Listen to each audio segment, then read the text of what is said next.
नमस्कार दोस्तों। एआई के पाइप्स एंड पॉलीमर्स कंपनी का आईपीओ 26 से 28 दिसंबर के बीच में ओपन होने वाला है। उसके बारे में आज हम डिटेल में एनालिसिस करेंगे। सबसे पहले हम ये देखते हैं कि एआई के पॉलीमर्स कंपनी काम क्या करती है। तो आज से 6 साल पहले 2017 में कंपनी की शुरुआत हुई और कंपनी मैन्युफैक्चरिंग सेक्टर से जुड़ी हुई है। कंपनी पाइप्स बनाती है जो कि वाटर डिस्ट्रीब्यूशन के लिए या फिर गैस को ट्रांसमिशन करने के लिए काम आते हैं। सीवरेज सिस्टम के लिए भी कंपनी पाइप्स बनाती है और जो टेलीकम्युनिकेशन सेक्टर है उनके जो वायर्स होते हैं उनको सेफ रखने के लिए पाइप्स के अंदर डाला जाता है, तो उनके लिए भी कंपनी पाइप्स बनाती है। तो कंपनी 4-5 ऐसे सेक्टर्स है जहाँ पे मेनली पाइप्स का यूज होता है, तो उन सभी सेक्टर्स के लिए कंपनी पाइप्स बनाती है और फिटिंग्स के सामान बनाती है। कंपनी की 3 मैन्युफैक्चरिंग फैसिलिटीज है और तीनों की तीनों मैन्युफैक्चरिंग फैसिलिटीज राजस्थान के जयपुर में है।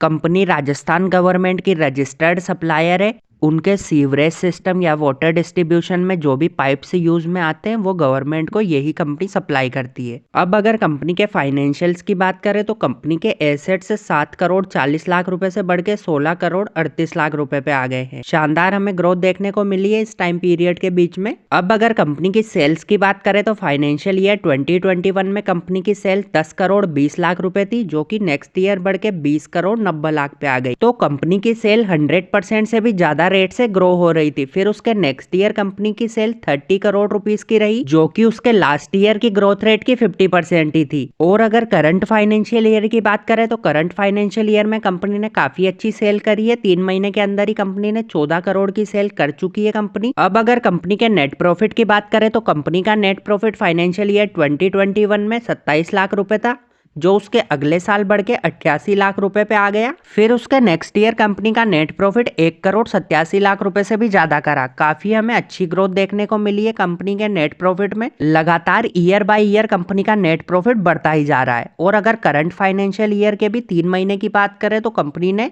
1 करोड़ से भी ज्यादा का प्रॉफिट किया है। अगर इसी रेट से कंपनी ने करंट फाइनेंशियल ईयर में परफॉर्म किया तो हमें लगभग 4 करोड़ से ज्यादा का प्रॉफिट देखने को मिल सकता है करंट फाइनेंशियल ईयर में, जो कि काफी शानदार है। अब अगर कंपनी की बोरोविंग्स की बात करें तो फाइनेंशियल ईयर 2021 में कंपनी के पास 3 करोड़ 82 लाख रुपए की बोरोविंग्स थी। फिर उसके नेक्स्ट ईयर कंपनी की बोरोविंग्स थोड़ी सी बढ़ के 4 करोड़ 32 लाख रुपए पे आई। फिर उसके नेक्स्ट ईयर कंपनी की बोरोविंग्स में थोड़ी सी और बढ़त देखने को मिली और 5 करोड़ 38 लाख रुपए पे आ गई। और फिर करंट फाइनेंशियल ईयर के फर्स्ट क्वार्टर में कंपनी ने अपनी बोरोविंग्स का रीपेमेंट किया और बोरोविंग्स कम हुई कंपनी की, वो घट के 4 करोड़ 29 लाख रुपए पे आ गई। तो दोस्तों ये देखकर तो हमें काफी अच्छा लग रहा है कि कंपनी लगातार प्रॉफिट कमा रही है और उससे अपनी बोरोविंग्स का भी रीपेमेंट कर रही है, जो कि काफी अच्छी बात हो जाती है। अब दोस्तों अगर हम ओवरऑल नंबर्स में बात करें तो हमें फाइनेंशियल्स तो कंपनी के काफी अच्छे नजर आ रहे हैं। ग्रोथ भी हमें नजर आ रही है कंपनी के फाइनेंशियल्स में। पर दोस्तों इस फाइनेंशियल्स में एक चिंता की बात भी है। मैं आपको बताता हूँ क्या है वो चिंता की बात। अगर हम फाइनेंशियल ईयर 2021 की बात करें तो उसमें कंपनी का नेट प्रॉफिट मार्जिन 2 से 3% के बीच में था। फिर उसके नेक्स्ट ईयर दोस्तों कंपनी का नेट प्रॉफिट मार्जिन 4 से 5% के बीच में रहा। फिर लास्ट फाइनेंशियल ईयर में कंपनी का नेट प्रॉफिट मार्जिन 6 से 6.5% के बीच में रहा। और करंट फाइनेंशियल ईयर के फर्स्ट क्वार्टर में कंपनी का नेट प्रॉफिट मार्जिन 7% से ज्यादा का रहा है। अगर दोस्तों हम इसमें देखें तो हमें ईयर बाय ईयर और क्वार्टर बाय क्वार्टर तो हमें ग्रोथ देखने को नजर आ रही है। कंपनी के नेट प्रॉफिट मार्जिन धीरे धीरे इंप्रूव हो रहे हैं। पर दोस्तों 7% नेट प्रॉफिट मार्जिन काफी कम होता है। कंपनी अपने प्रोडक्ट्स को खुद ही मैन्युफैक्चरिंग कर रही है, फिर भी उसको 7% ही अगर नेट प्रॉफिट मार्जिन बच रहा है तो वो काफी कम है। अब कंपनी से जुड़ी कुछ और इंपॉर्टेंट डिटेल्स भी है, उनकी बात करें तो अभी कंपनी के जो प्रोडक्ट्स है वो सिर्फ राजस्थान के ही कुछ एरियाज में सेल होते हैं या वहीं से ही कंपनी के ऑर्डर्स आते हैं। तो काफी लिमिटेड है अभी कंपनी का मार्केट, जो कि कंपनी प्लान बना रही है कि हमें हमारी जो प्रेजेंस है उसको ऑल ओवर द इंडिया तक लेकर जाना है। तो दोस्तों ये एक अच्छी बात हो जाती है। तो दोस्तों राजस्थान में ही कंपनी ने 30-40 करोड़ की सेल कर दी है। तो जैसे ही कंपनी बाहर और एक्सपेंड करेगी तो कंपनी की सेल में भी हमें बढ़त देखने को मिलेगी और हो सकता है कि राजस्थान स्टेट से ज्यादा के मार्जिन कंपनी को बाहर की स्टेट्स में मिल जाए। अब हम अगर कंपनी के रेवेन्यू को कस्टमर वाइज देखें तो कंपनी का जो टॉप कस्टमर है उससे कंपनी का 29% से ज्यादा का रेवेन्यू आता है। सिंगल कस्टमर से कंपनी का 29% की सेल आती है। और जो कंपनी के टॉप 3 कस्टमर है 1 2 3 उनसे कंपनी की 79% से ज्यादा की सेल्स आती है और कंपनी के टॉप 5 जो कस्टमर्स है उनसे कंपनी के 96% से ज्यादा की सेल आती है। तो दोस्तों इसको देखकर तो यही लग रहा है कि कंपनी की डिपेंडेंसी अपने टॉप 5 कस्टमर्स पे काफी ज्यादा है और इनमें से भी जो इनका टॉप कस्टमर है वो डेफिनेटली राजस्थान गवर्नमेंट को ही ये सप्लाई करते होंगे, तो वो ही होगा। तो इसमें दोस्तों हमें डिपेंडेंसी काफी ज्यादा नजर आ रही है। कंपनी को थोड़ा सा और एक्सपेंड अगर करती है कंपनी आने वाले समय में तो उसकी टॉप 5 कस्टमर से डिपेंडेंसी थोड़ी सी कम होगी, जो कि थोड़ा अच्छा है कंपनी के लिए। अगर अभी इसको देखें तो हमें थोड़ी सी रिस्की सिचुएशन नजर आ रही है इन्वेस्टर्स के पॉइंट ऑफ व्यू से, क्योंकि आप देखिए टॉप 5 कस्टमर्स पे कितनी ज़्यादा डिपेंडेंसी है। अगर आने वाले समय में 1 साल 2 साल में अगर कंपनी के 1 या 2 कस्टमर्स भी कंपनी को छोड़ के चले जाते हैं या दूसरे से माल खरीदने लग जाते हैं तो हमें कंपनी के रेवेन्यू में बहुत बड़ा डाउनफॉल देखने को मिलेगा, जो कि कोई भी इन्वेस्टर कभी नहीं चाहेगा कि मैं जिस कंपनी में इन्वेस्ट कर रहा हूं उस कंपनी का रेवेन्यू या फिर उसके मार्जिन्स कम होए। अब आईपीओ से जुड़ी कुछ इंपॉर्टेंट डिटेल्स को भी डिस्कस कर लेते हैं। तो 26 से 28 दिसंबर के बीच में आईपीओ ओपन रहने वाला है। 89 rupees per share fix price रखा गया है एक शेयर का। एक लॉट में 1600 शेयर्स को रखा गया है। अगर आईपीओ की टोटल इशू साइज की बात करें तो 15 करोड़ 2 लाख रुपए कंपनी आईपीओ के जरिए इन्वेस्टर्स से लेने वाली है और जो पूरा का पूरा 15 करोड़ 2 लाख का पोर्शन है वो फ्रेश इशू रखा गया है। जो 15 करोड़ 2 लाख रुपए है वो सारा का सारा पैसा कंपनी की ग्रोथ में काम आने वाला है। जो पुराने इन्वेस्टर्स है या फिर प्रमोटर्स है वो अपनी शेयर होल्डिंग को इस आईपीओ में रिड्यूस नहीं कर रहे हैं, जो कि काफी अच्छी बात हो जाती है। और जो 15 करोड़ 2 लाख है उसको कंपनी कहीं पे भी यूज में ले सकती है। उससे कंपनी अपनी बोरोविंग्स का भी रिपेमेंट कर सकती है और अगर कंपनी को नई मैन्युफैक्चरिंग यूनिट को लगाना है तो उसमें भी उस पैसे को काम में ले सकती है।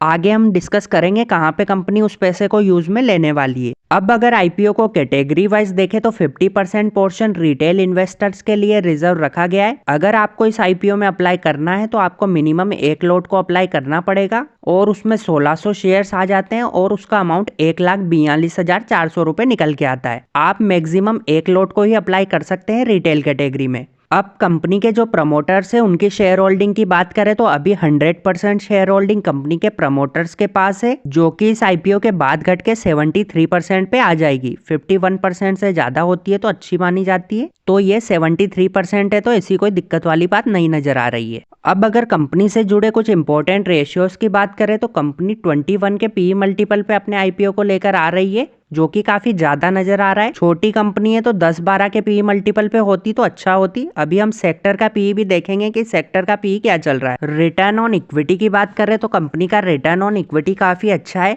Return on capital employed company का थोड़ा सा कम है। Debt to equity ratio company का थोड़ा सा ज्यादा है। आगे हम देखेंगे अगर कंपनी रीपेमेंट करती है अपनी बोरोविंग्स का तो आने वाले समय में हमें debt to equity ratio company का सुधरता हुआ नजर आएगा। अब दोस्तों कंपनी के कुछ पीयर कॉम्पिटिटर कंपनीज भी है जो ऑलरेडी स्टॉक एक्सचेंज पे रजिस्टर्ड है। उनसे भी अब कंपनी की वैल्यूएशन को और कंपनी के नेटवर्थ की परसेंटेज को कंपेयर करके देखते हैं। तो 2 लिस्टेड कॉम्पिटिटर्स का नाम निकल के सामने आता है, जिसमें रेक्स पाइप्स एंड केबल इंडस्ट्रीज है और प्रिंस पाइप्स एंड फिटिंग्स का नाम आ जाता है। अब जो हमारी कंपनी है एआईके पाइप्स एंड पॉलीमर्स वो 21 के पीई मल्टीपल पे अपने आईपीओ को लेकर आ रही है और अभी करंटली रेक्स पाइप्स एंड केबल्स 16 से ज्यादा के पीई मल्टीपल पे ट्रेड हो रही है और प्रिंस पाइप्स एंड फिटिंग्स 64 से ज्यादा के पीई मल्टीपल पे अभी ट्रेड हो रही है। अब अगर दोस्तों हम देखते हैं कि जो रेक्स पाइप्स एंड केबल्स इंडस्ट्रीज जो ऑलरेडी स्टॉक एक्सचेंज पे रजिस्टर्ड है वो अभी 16 के पीई मल्टीपल पे ट्रेड हो रही है और जो कंपनी है एआईके पाइप्स एंड पॉलीमर्स जो अपना आईपीओ लेकर आ रही है वो 21 के पीई मल्टीपल पे अपने आईपीओ को लेकर आ रही है।